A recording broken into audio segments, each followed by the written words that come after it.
Hey guys, this is Demand here, and I'm going to show you how to beat the ending of the Endless Corridor. I have a simple team build that just requires you to do a couple of decent combos and another leader that gives you damage no matter how you play. So simply what you're going for is a 6 times combo, and other than that you pretty much have orb changes to kill any boss.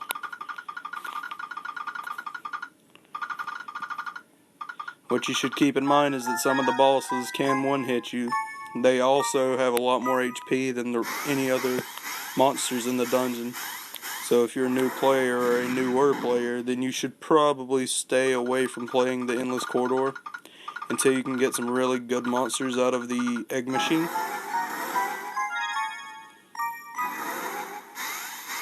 Because every monster on my team that I'm using comes out of the rare egg machine, 3 of which just come out of specific Godfests.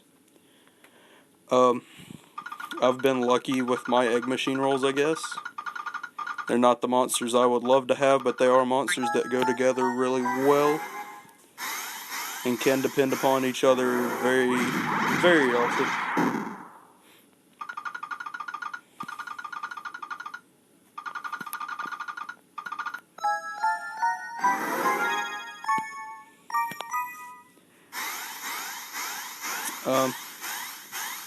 Some of the fights here at the end, like Ceres here, that can do quite a bit of damage per hit.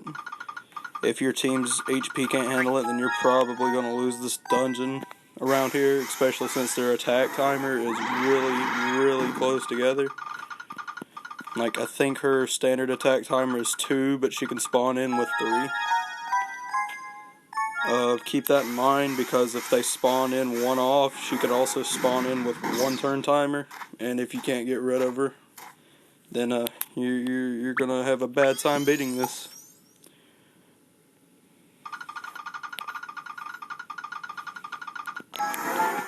Another thing I have on this team that helps is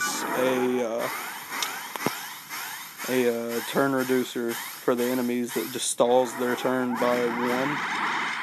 Doesn't sound like a lot, but it helps very often, especially in a situation where you need 1 turn to get an effect up, and that's also the turn they attack on.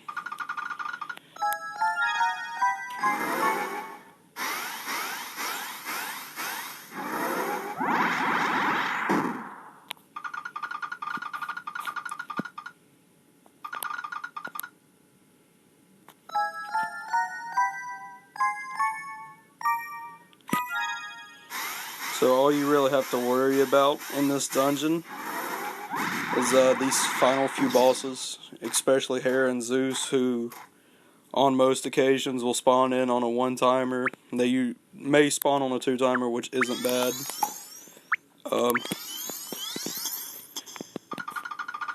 But I must say, this isn't really the most difficult dungeon in the world. I feel like it's usually overtalked and applauded, but it's overall just a simple dungeon where the only thing you have to have is just decent damage. You could probably come into this dungeon with a really low HP team and beat it. I mean, I haven't seen it, but I'm pretty sure it exists somewhere.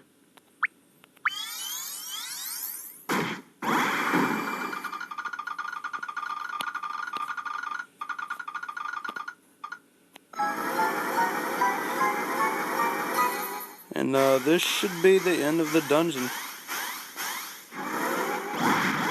Okay, yep, 1 hit Zeus. And like I said, the only challenge is getting your monsters high enough to do enough damage to take out some of these bosses without losing a significant amount of health to put you in a bad situation. So here's my team build. I'm using a roaming national founder. He does 4 times attack with 6+ combo, and your dark attribute gains a little bit of recovery. I have the red dragon caller Sonya, which, if you haven't heard of her, really good monster. She does the fire and dark orb fields. I have 2 of them. I have a Lubu, whatever they call. does 2.5 times attack for devils for 1 turn, and does a bomb or 10 times attack on all enemies, and your HP is reduced to 1. So I would only use him if need be, because a preemptive attack could kill you on the next turn. And I have the Abyssal Hell Deity Jackal, Anubis.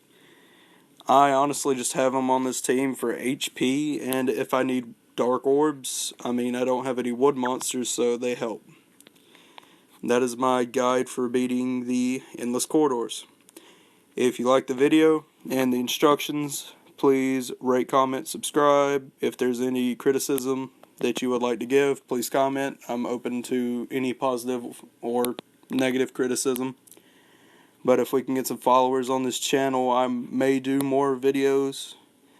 So I've played this game a little while, but I'm not exactly the best at it. But if you want to watch some better guides, you probably find them out there. Like Puzzle Boss is pretty amazing at the game.